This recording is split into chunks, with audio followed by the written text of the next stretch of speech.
Во изминатите 10 месеци и покрај пандемијата од COVID-19 во општина Гевгелие изградени се нови улици во должина од 1250 метри или на површина од 5000 метри квадратни. Извршена е обнова на асфалтот на улиците со површина од 7,800 метри квадратни, бетонирани со помали улици во должина од 790 метри, а уредени се тротоари и пешачки патеки на површина од околу 3000 метри квадратни.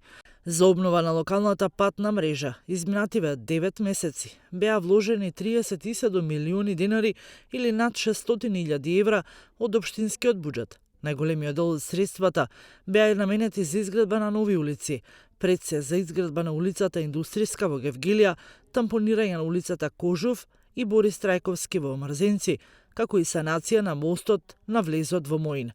Околу 8 милиони денари се вложени за тековно одржување на улиците и локалните општински патишта. Многу подолг е списокот на реконструирани улици, односно улиците на кои беа обновен асфалтот во Гевгелија, како и во населените места Прдејци, Миравци и Давидово.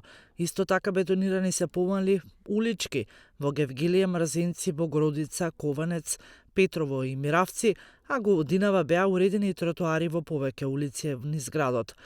Во тек е изградбата на поставување на павер елементи на 2 пешачки патеки во Миравци, а исто така извршена е целосна ревитализација на патниот правец Богданци Стојаково како втора фаза од проектот што се реализираше преку југоисточниот плански регион, и тоа почнувајќи од крстосницата на патот Гевгелија Богданци, каде што води стариот и дотрен пат за Богородица, а минува крај бензинската пумпа и продолжува од Богородица кон Стојаково.